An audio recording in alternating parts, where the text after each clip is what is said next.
आदिल भाई तुर्की से मौजूद है इस वक्त। आदिल भाई अस्सलाम वालेकुम, कैसे हो आप? वालेकुम सलाम जी सर, अल्लाह का एहसान है। आप सुनाएं कैसे हैं? शुक्र अल्हम्दुलिल्लाह। आदिल भाई बहुत बहुत खैरियत है।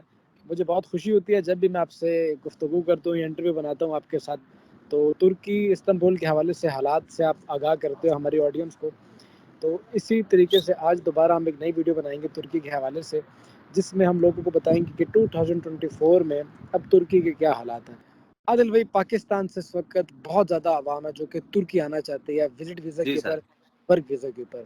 तो तुर्की का विजिट वीज़ा या वर्क वीज़ा पाकिस्तान से कैसे लिया जाए? सर, कैसे लेने वाली तो बात बात में होगी। पहले मैं आपसे एक गुजारिश करूंगा और आपके नाज़रीन से भी गुजारिश करूंगा, जो टर्की का वर्क वीजा इस वक्त चल रहा है ना जी, पाकिस्तान से, इंडिया से, नेपाल से, वो टोटली स्कैम है। उसकी वजह यह है कि अगर आपसे वो मतलब पाकिस्तान से तकरीबन 10 लाख 11 लाख रुपए में काम हो रहा है टर्की के वर्क परमिट का, और वो ज्यादातर सीजनल वर्क परमिट है कि 6 महीने का वर्क परमिट होता है। उनको कह देते हैं कि जी आपका साल का वर्क परमिट है, 2 साल का वर्क परमिट है। चाहे आपके पास 2 साल का वर्क परमिट है, अगर आपका सिक्योरता यानी कि टैक्स आपका फैक्ट्री मालिक 1 महीना भी पे नहीं करता तो वो आपका वर्क परमिट कैंसिल हो जाता है। तो उसका कोई खास फायदा नहीं है। मतलब अगर सपोज दैट आपके पास 1 साल का वर्क परमिट है, आप 1 साल काम करते हैं, आप मुश्किल जो है वो 1 लाख रुपया बचा पाते हैं। 12 महीने काम करते हैं और आप 12 लाख रुपया बचाते हैं, और वही जो 12 लाख आपने पहले उसे पे किया हुआ वर्क परमिट की मद में आप वही बचाते हैं, और साल के बाद आपका वर्क परमिट खत्म हो जाता है। वो कहते हैं कि आप वापस चले जाएं। साल पूरा काम भी किया और 12 लाख पहले एडवांस भी दिया, और फिर वही 12 लाख जो है वो 1-1 लाख करके वापस ले लिया। तो वर्क परमिट का जो है ना वो स्कैम ही है मेरे लिहाज से। हाँ, अगर कोई बंदा स्किल वाला, सपोज दैट वेल्डर है या कोई टेक्निकली काम में महारत रखता है, तो उसको उसके ट्रेड का वर्क परमिट मिलता है, तो वो जरूर आए, मैं उन्हें खुशामदीद कहूंगा। लेकिन ये जो चिकन पैकिंग और दूसरे तीसरे वर्क परमिट है ना जी, ये मेरे ख्याल से तो एजेंट हजरात ऐसा कर रहे हैं। अभी टर्की के अंदर अस्करी जो उजरत है, कम से कम तनख्वाह वो 17,000 ले रहा है, जबकि वो पाकिस्तान लोगों को बताते हैं कि आपकी जी 15,000 तनख्वाह होगी। वो यहाँ से भी पैसे ले लेते हैं, वहां से भी पैसे ले लेते हैं। मतलब यहाँ से फैक्ट्री वालों को कहते हैं कि हम भाई पाकिस्तान से भी पैसे ले लेते हैं। वो करते ऐसा है कि यहाँ पे फैक्ट्री मालकान को कहते हैं कि भाई हम आपको कम तनख्वाह पे बंदे ला के देंगे, आप हमें कोई कमीशन वगैरह या इस तरह का मामला करें। और पाकिस्तान से लोगों से पैसे ले लेते हैं, वहां पे अवाम वैसे भी मजबूर है बहुत ज्यादा, और उनको कहते हैं कि भाई हम आपको टर्की लेके जा रहे हैं, वहां से आपने यूरोप चले जाना है। बड़े सारे सहाने ख्वाब दिखाते हैं और उनसे भी 12-12 लाख रुपया ले लेते हैं। जबकि यहाँ पे सैलरी 17,000 है और वो जो है वो 15,000 लीरे पे लेके आ रहे हैं बंदूक, और वो भी ज्यादातर सीजनल वर्क परमिट है। 6 महीने बाद कंपनी उन्हें कहती है कि भाई आप जा सकते हैं। तो मेरा मशवरा लोगों को यही है कि अगर आपको आपके स्किल का कोई वर्क परमिट मिलता है तो जरूर आए, लेकिन ये जो बेल बजाने वाला और होटलिंग के जो वर्क परमिट है सीजनल, इनसे इज्तनाब करें, क्योंकि कोई खास फायदा नहीं है। ठीक है, बहुत आपने तफसीलन बात बताई कि जी जो सर। पैसे लगा के आ रहे हो वही पैसे आपको वापस मिलेंगे और उसके बाद वीज़ा एक्सटेंड भी नहीं होगा, आप वापस चले जाओगे, जी सर। फ़ायदा नहीं है। ठीक है। अच्छा, इस वक्त आप ये बता दो कि तुर्की में अगर फॉर एग्जांपल किसी को रियल वर्क परमिट मिल जाता है असली, तो जी कौन सर। सा काम का हुनर उसके पास होना चाहिए कि उसको ओरिजिनल वर्क परमिट मिलेगा? किस काम की डिमांड ज़्यादा है तुर्की में? सर, टर्की के अंदर वेल्डर्स की भी डिमांड काफी ज्यादा है। उसके बाद सिलाई के काम की भी डिमांड काफी ज्यादा है, लेकिन सिलाई के काम के वर्क परमिट बहुत कम निकलते हैं, क्योंकि बड़ी फैक्ट्रीज जो है वो वर्क परमिट इशू कर सकती हैं। लेकिन सिलाई का जो काम है वो मोहल्ले लेवल पे है। मतलब बड़ी फैक्ट्रीज भी हैं, लेकिन ज्यादातर जो काम हम पाकिस्तानी कर रहे हैं वो ज्यादातर गलियों में जो फैक्ट्रियां हैं, छोटी छोटी, यार मतलब बेसमेंट में छोटी छोटी फैक्ट्रियां, वहां पे काम कर रहे हैं। तो उनको उस वर्क परमिट उसका मिलता नहीं है। लेकिन यहाँ पे जितने इलीगल लोग हैं ज्यादातर वो सिलाई का काम करते हैं, वो छोटी छोटी फैक्ट्री में करते हैं। वो मंथली तनख्वाह भी नहीं होती, उनका हफ्ते वाला सिस्टम होता है। तनख्वाह के हवाले से बात करेंगे आदिल भाई कि तनख्वाह कितनी बन जाती है, क्योंकि आपको पता है हमारे जब पाकिस्तान से या इंडिया से कोई बंदा काम करने के लिए जाता है तो उसकी पहली अब जो कोशिश होती है वो ये होती है कि ज़्यादा से ज़्यादा पैसे वो सेव करके वापस अपने कंट्री भेज सके। जी तो सर। तनख्वाह है और उसमें बचत कितनी है जो कि हम वापस भेज सकते हैं पाकिस्तान? सर, टर्की का जो पिछले 3 साल से एक रूटीन चल रही थी कि ये यहाँ पे हर साल 2 दफा अस्करी उजरत में इजाफा करते थे। अस्करी उजरत यानी कि कम से कम तनख्वाह जो होती थी वो 2 दफा बढ़ाई जाती थी, एक दफा पहले महीने में और एक दफा छठे महीने में। लेकिन इस दफा टर्की की इकानमी, चूंकि आपको भी पता है, काफी डाउन जा रही है। लीरे की वैल्यू तकरीबन इस वक्त 9 रुपए पाकिस्तानी पे है और 32 लीरे का $1 है। तो इस दफा इन्होंने कहा कि हम मुआशी तौर पर काफी मसाइल का शिकार है, इस दफा सैलरी में इजाफा जो है वो एक ही दफा किया जाएगा, जनवरी में जो इन्होंने किया। इस दफा इन्होंने 11,500 लीरे से सैलरी बढ़ाकर 17,002 लीरे की है, जो कि इस वक्त तकरीबन पाकिस्तानी 1.5 लाख रुपया बनता है साफी। जबकि अगर इसमें से देखा जाए कि बचा पाकिस्तानी हजरात कितने सकते हैं, क्योंकि हाउस रेंट भी काफी ज्यादा हो चुके हैं। मेस का मैं काफी दोस्तों की रहायशों वगैरह पे जाता रहता हूँ, तो पहले होता ये था कि हफ्ते का जो हिसाब करते तो वो 200-300 आता था मेस का, लेकिन अभी वही मेस वो 700-800 जो है वो लीरा एक हफ्ते की आ रही है। और किरायों की बात करें तो हाउस रेंट जो है वो जो लोग शेयरिंग में रह रहे हैं उनको भी तकरीबन 1000 से 1500 लीरा महीने का देना पड़ रहा है, जबकि उसके साथ बिजली के बिल, टेलीफोन, सुई गैस और पानी का बिल ये अलग है।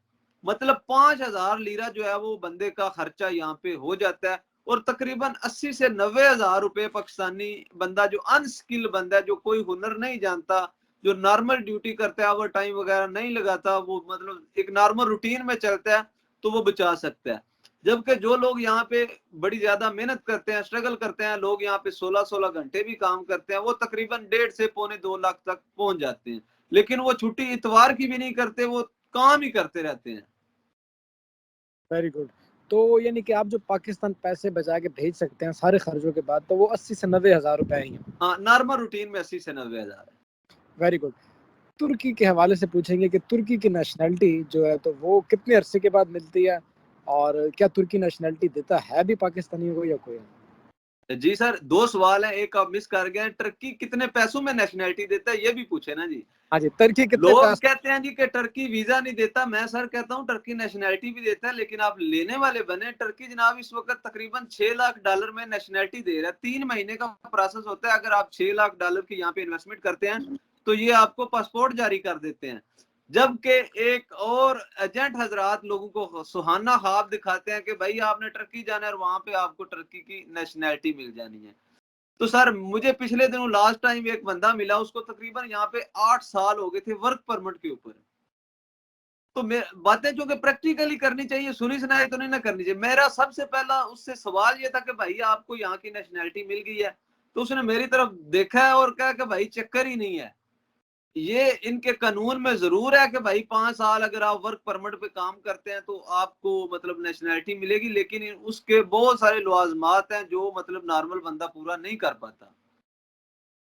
ठीक है, तो मतलब मतलब नेशनैलिटी लेने के लिए आपको इन्वेस्टमेंट करनी पड़ेगी। अगर बंदा कहना कि वर्क परमिट के साथ मुझे नेशनैलिटी मिल जाए तो ये बड़ा ना मुश्किल काम है। ठीक है। एक बहुत इंपॉर्टेंट सवाल आपको भी अदल भी पता होगा कि हमारे लोगों की ख्वाहिश तुर्की जाने की सबसे बड़ी वजह यह है कि तुर्की यूरोप का पार्ट है, तुर्की का एक हिस्सा। तो जी लोग सर। लोग चाहते हैं कि वो तुर्की से आगे यूरोप के दूसरे कंट्रीज में मूव हो जाए। तो अगर जी कोई बंदा तुर्की तक आ जाता है तो तुर्की से आगे यूरोप में जाने का मतलब शेंजन में जाने का क्या प्रोसेस है?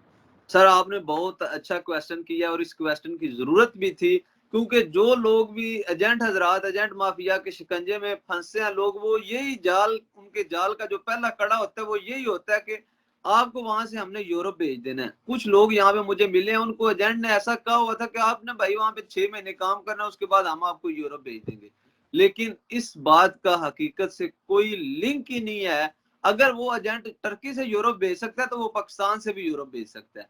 यहाँ से यूरोप जाने के लिए आपका अगर यहाँ पे बिजनेस है, कारोबार है, आपकी बैंक स्टेटमेंट अच्छी है, यहाँ पे आपका स्टेटस अच्छा है, तो फिर आप यूरोप जा सकते हैं। जबकि कुछ लोग सोचते हैं यहाँ पे टीआरसी यानी कि टेम्परेरी रेजिडेंस कार्ड या फिर ब्लू कार्ड, इसके ऊपर हम यूरोप चले जाएंगे, तो ये सिर्फ मेरे ख्याल से एक ख्वाब ही है। मुझे भी काफी अरसा हो चुका है, तो इन काफी सालों में मैंने तो तकरीबन शायद एक आधा बंदा देखा है जो गया है, लेकिन सोचते हजारों में लोग हैं, जाता एक आधा ही है। ठीक है, माशाल्लाह आपने बहुत अच्छे तरीके से जवाब दिया। आदिल जी भाई, सर। वो लोग जिनके पास वसाइल हैं और वो आगे यूरोप का वीज़ा अप्लाई कर सकते हैं, उनके पास यानी कि बैंक स्टेटमेंट अच्छी है और जी सर। अगर उनकी ट्रैवल हिस्ट्री भी है, तो क्या जी तुर्की का वीज़ा लगने के बाद उनके चांस बढ़ जाते हैं कि वो उनका आगे यूरोप का वीज़ा लगे? जी, मेरे ख्याल में सर अगर वो टर्की आकर यहाँ से नहीं अप्लाई करते, मतलब वापस अपने होम कंट्री चले जाते, क्योंकि आपको भी पता है कि वीजे की रेशो हमेशा होम कंट्री से अच्छी होती है। कुछ लोग कहते हैं कि हम वहां पे विजिट पे जाएंगे और फिर वहां से आगे किसी और कंट्री का विजिट लगवा के मसलन यूरोप चले जाएंगे, लेकिन सपोज दैट अगर वो टर्की आते हैं या अजरबैजान साथ अटैच कर लेते हैं और फिर वो वापस होम कंट्री चले जाते हैं, वहां से वीजा अप्लाई करते हैं, तो उनके बहुत ज्यादा चांसेस हैं वीजा लगने के। इसके साथ आदिल भाई इस वक्त मार्केट में बहुत चर्चा है कि कारोबार का बड़ा स्कोप है तुर्की में। आप तुर्की जाएं, इन्वेस्टमेंट करें, अपना कारोबार स्टार्टअप करें, कोई होटल ओपन करें। पाकिस्तान में इस वक्त काफ़ी ज़्यादा लोग ये समझते हैं कि तुर्की में कारोबार करना बहुत आसान भी है और कम इन्वेस्टमेंट के ऊपर आप यूरोप की रेजिडेंसी ले सकते हैं। तो जी सर। कारोबार के क्या मौके हैं, और अगर कोई मौके हैं तो उनमें पाकिस्तानी कैसे इन्वेस्टमेंट कर सकते हैं? सर टर्की के अंदर कारोबार के मौके मतलब इन्वेस्टमेंट आप कह सकते हैं कि यूरोप की निस्बत कम है, लेकिन यहाँ पे जो लोग कारोबार करके चलाना चाहते हैं ना, जो मतलब जिसे कहते हैं ना कि सियाने बंदे हैं, वो तो ऐसा करते हैं कि यहाँ पे आके को 2-4 फ्लैट ले लिए, उनको रेंट कर दिया। जबकि ये जो दूसरा काम है ना जी, कारोबार को दुकानदारी वाला या दूसरा तीसरा, इस तरह का कारोबार करने के लिए कम से कम आपको 5 साल पहले टर्की को देने पड़ेंगे, क्योंकि लैंग्वेज बैरियर बहुत ज्यादा है। उसकी मेन वजह यह है कि टर्कस जो है वो इंग्लिश नहीं बोलते हैं, इनको आती नहीं है। बहुत कम लोग हैं जिनको इंग्लिश आती है, और हम पाकिस्तानी सबसे ज्यादा सहारा लेते हैं कि हमें यार इंग्लिश आती है तो हम वहां पे सर्व कर लेंगे। लेकिन अगर आपको इंग्लिश आती है और टर्की नहीं आती, तो आपको टर्किश लैंग्वेज नहीं आती, तो आपको यहाँ पे सर्व करना काफी मुश्किल हो जाएगा। तो लिहाजा मेरा दोस्तों को मशवरा ये है कि जो भाई भी कारोबार करना चाहते हैं, या तो फिर वो इस तरह का कारोबार करें, मतलब फ्लैट्स वगैरह लें या विलाज लें, तो उनको रेंट आउट कर दें। जबकि अगर कोई दुकानदारी या दूसरे तीसरे कारोबार में आना चाहते हैं होटल्स में, तो उनको कम से कम 3-4 साल यहाँ पे वैसे सर्व करना चाहिए, जुबान सीखनी चाहिए, यहाँ के मामलात को देखना चाहिए, या फिर उनके साथ कोई पार्टनर ऐसा हो जो यहाँ पे पुराना रह रहा हो, और वो पार्टनर की भी पूरी छानबीन कर लें, क्योंकि इस तरह के बहुत सारे स्कैम पहले हो चुके हैं। तुर्किश जबान जरूरी है, आप ये कहते हैं कि तुर्किश? बिल्कुल जी सर, टर्की जुबान तो आम नॉर्मल बंदे के लिए भी जरूरी है, क्योंकि आपने यहाँ पे काफी सारे फनी क्लिप्स भी बने हुए हैं कि अगर आपको टर्किश लैंग्वेज आती है तो आप दुकान पे गए हैं तो आपको चीज मुनासिब मिलेगी, अगर आप इंग्लिश बोलने लग पड़े हैं तो आपको 10 वाली चीज हो सकता है कि 50 में मिले। नॉर्मली पाकिस्तान वाला हिसाब है। जी सर। ठीक है। वैसे तुर्की के लोग कैसे हैं आदिल भाई? अब ये एक मेन क्वेश्चन है सर तुर्की के बात लोगों जो है ना वो जी 100% क्लियर करेंगे। हमें भी काफी अरसा हो गया यहाँ इन लोगों के साथ सर्व करते हुए। वो कहता है ना कि कम प्यारा चम नहीं प्यारा, मतलब अगर आप काम करेंगे तो ये आपको सर माथे पे बिठाएंगे, अगर आप काम नहीं ना करेंगे, चाहे आप जहां से भी हैं, चाहे अरब है अजम है, आपको बिल्कुल भी पसंद नहीं करेंगे। और अगर आप काम करते हैं तो आपकी रिस्पेक्ट बहुत अच्छी करते हैं। माशाल्लाह। तो यानी कि काम अगर आप मेहनती हो तो फिर आपकी इज्जत मेहनती करेंगे, हो तो आपकी बड़ी रिस्पेक्ट है यहाँ। खाली बातें करने वाले हो तो फिर आपकी कोई रिस्पेक्ट नहीं है। खाली बातों वाले बंदे के तो बहुत मुहालफ है ना जी, काम करना पड़ता है यहाँ पे, तब भी रिस्पेक्ट बनती है जाके। बिल्कुल आदिल भाई, बहुत अच्छे आपने सवालों के जवाब दिए। एक और सवाल है लोगों की तरफ से कि इस वक्त तुर्की ने काफ़ी सारी स्कॉलरशिप्स भी ओपन की हैं पाकिस्तानी स्टूडेंट्स के लिए। जी तो सर। जो स्टूडेंट्स तुर्की में पढ़ने के लिए आते हैं, उनको क्या वहाँ पे काम करना अलाउ होता है? और अगर अलाउ होता है तो कितने पैसे वो अर्न कर सकते हैं 1 हफ्ते में या 1 महीने में? जी सर, बहुत अच्छा आपने क्वेश्चन किया। इस टॉपिक पे मैं इंशाल्लाह अपने चैनल पे भी एक मुकम्मल वीडियो भी अपलोड कर रहा हूँ। एक स्टूडेंट के साथ मेरा टाइम बना हुआ है। स्टूडेंट बिल्कुल काम कर सकते हैं, लेकिन जो ऑस्ट्रेलिया और यूके वाला ख्वाब है ना जी कि अर्निंग इतनी और वो गाड़ियां और वो वाला सर चक्कर नहीं है। मैंने स्टूडेंट्स के यहाँ पे काफी हालात देखे हैं। कुछ लोग यहाँ पे मतलब सब्ज मंडी तक भी स्टूडेंट्स मैंने देखे हैं काम करते हुए, जो मेहनती लोग हैं, जिन्हें पता है कि हमने काम करना है और सर्व करना है। यहाँ पे बड़ी मुश्किल से कह सकते हैं कि वो यहाँ पे काम करके सर्व करें। मेरे ख्याल से तो वो कुछ ना कुछ घर से मंगवाएंगे ही, तब ही सर्व कर सकेंगे, क्योंकि यहाँ पे काम तो बहुत ज्यादा है, लेकिन उतनी ज्यादा उजरत नहीं मिलती कि बंदा यहाँ पे सर्व कर सके स्टूडेंट। ठीक है, बहुत अच्छी आपने बात बताई। आप क्या देख रहे हो कि यहाँ पे इस वक्त इस्तांबुल में पाकिस्तानी और इंडियन स्टूडेंट्स की सब तादाद अब पहले की निस्बत काफ़ी बढ़ रही है? जी सर, इंडियन का तो नहीं मुझे इतना खास अंदाजा, जबकि पाकिस्तानी स्टूडेंट्स की तादाद में काफी ज्यादा इजाफा हो रहा है। ठीक है। और आप क्या समझते हो कि पाकिस्तानी स्टूडेंट्स जो आ रहे हैं, तो क्या वो यहाँ पे खुद सर्वाइव नहीं कर सकते, उनको घर से पैसे मंगवाने ही पड़ेंगे हर हाल में? बिल्कुल सर, जो बंदा मतलब नॉर्मली पाकिस्तान में जिसने कोई काम नहीं ना किया, मतलब मेहनत मजदूरी नहीं की है, तो उसके लिए यहाँ सर्व करना, मतलब यहाँ पे मतलब काम करके अगर वो कहे कि मैं यहाँ पे सर्व कर लूँ, उसके लिए नामुमकिन बात है। उसकी वजह यह है कि यहाँ पे मजदूरी जो है वो काफी टफ टाइम देती है, जबकि ऑस्ट्रेलिया में यूके में बड़ी और डिफरेंट तरह की जॉब है, मतलब हॉस्पिटल्स में या और मतलब सिक्योरिटी वगैरह की जॉब्स हैं, जबकि यहाँ पे उस तरह की जॉब्स नहीं है, यहाँ पे मशक्कत वाली जॉब्स हैं। जी तो सर। आने वाले लोगों को जो पाकिस्तान इंडिया से आते हैं, उनको आप अपनी तरफ से अपने तजर्बे की बुनियाद पे क्या मशवरा देना चाहते हैं? तो इस वक्त टर्की के अंदर जो सर मौजूदा हालात चल रहे हैं, क्योंकि बहुत सारे इलीगल माइग्रेंट्स को इन्होंने डिपोर्ट कर दिया 2023, खास करके डंकी वाले हजरात या फिर जो इलीगल थे यहाँ पे मौजूद, जिनकी टीआरसी वगैरह नहीं थी बनी, उनके लिए बड़ा नासाज साल रहा है। उनको तकरीबन इन्होंने बहुत तकरीबन 90% लोग इलीगल इन्होंने डिपोर्ट कर दिए। और काम के लिहाज से भी देखा जाए तो आदमियों की डिमांड बहुत ज्यादा है, लेकिन बंदा लीगल होना चाहिए। इलीगल बंदे के लिए वही पुराने मसले मसाइल हैं। लीगल अगर बंदा है तो उसको काम यहाँ पे बड़ी आसानी मिल सकता है, चाहे वो स्किल वाला बंदा है, चाहे वो स्किल उसके पास नहीं है, ये उसे काम मिल सकता है। यहाँ पे उसने वर्क परमिट दोबारा रीन्यू करवाना तो वो तकरीबन 7,000 हो गई है। महंगाई काफी ज्यादा बढ़ी है और उसके हिसाब से तनख्वाहों में भी इजाफा हुआ है, लेकिन महंगाई भी बहुत ज्यादा बढ़ी है।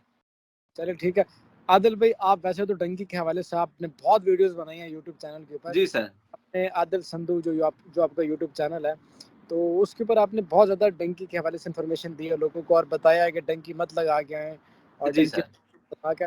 तो अक्सर लोगों का सवाल होता है कि क्या आदिल भाई खुद भी डंकी लगा के तुर्की गए थे या आप लीगल तरीके से तुर्की आए थे? जी सर, आपने बड़ा अच्छा क्वेश्चन किया है। कुछ लोग तो ये सवाल पूछते हैं कि भाई खुद डंकी लगा के गए थे, कुछ कहते हैं कि भाई आप खुद कब डंकी लगा के आगे जा रहे हो। देखिए, अगर मैं खुद डंकी लगा के आया होता तो मेरा इतना तो शऊर है कि मैं ये टॉपिक कम से कम ना चूज करता कि मैं खुद तो डंकी लगा के आऊं और लोगों को मना कर रहा हूं कि भाई डंकी ना लगाओ। सर, मैं डंकी लगा के बिल्कुल भी नहीं आया और ना ही मेरा को आगे डंकी लगा के जाने का इरादा है, क्योंकि मैंने बहुत सारी तकरीबन 100 से ज्यादा स्टोरी कवर की है डंकी वाले हजरात लोगों की, जो मतलब पाकिस्तान से डंकी लगा के आए हैं या फिर यहाँ से आगे यूनान की डंकी लगा कर वापस आए। तकरीबन 100 से ज्यादा स्टोरीज मैंने कवर की हैं।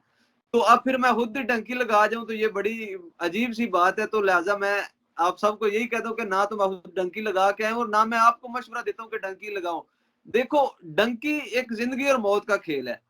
देखें, अगर आपके पास जान ही नहीं है तो आपने पैसे क्या करने हैं। बहुत शुक्रिया आदिल भाई, आपके इंटरव्यू को आपने बहुत अच्छी तरीके से गाइड किया। और जो लोग तुर्की आना चाहते हैं और तुर्की के हवाले से मजीद जिन लोगों को इन्फॉर्मेशन चाहिए, वो आदिल संधू साहब का यूट्यूब चैनल जाके विजिट कर सकते हैं। आदिल संधू साहब के जो यूट्यूब चैनल का लिंक है वो मैं नीचे डिस्क्रिप्शन में भी डाल दूंगा। और इस वक्त आपको जी सर। आप हमारी स्क्रीन के ऊपर भी शो हो रहा होगा इनका चैनल, आप जाके इनका चैनल विजिट कर सकते हैं। तुर्की के हवाले से जो भी मालूमात है, legal entry, Dunki, work visa, visit visa, या तुर्की में शादी भी अगर आप करना चाहते हो तो हर किस्म हाँ, की खदमत वो सहूलत भी आपको, मैसर है। हाँ जी, वो सहूलत भी मैसर है। तो मेरे ख्याल में आदिल भी हमने लोगों के बहुत से क्वेश्चंस को कवर कर दिया जो तुर्की आना चाहते हैं। और आई होप सो जी कि सर। मेरी ये वीडियो लोगों के लिए बहुत बेनिफिशियल रहेगी। अगर वीडियो अच्छी लगी हो तो वीडियो को लाइक कीजिएगा, आगे अपने दोस्तों के साथ भी शेयर करें जो तुर्की में आना चाहते हैं या तुर्की में आके काम करना चाहते हैं। ज़ीशान आसिम और आदिल संधू को दीजिएगा इजाज़त। मिलते हैं इसी तरह की अगली बहुत वीडियो में। शुक्रिया। तब तक के लिए टेक केयर। अल्लाह हाफ़िज़।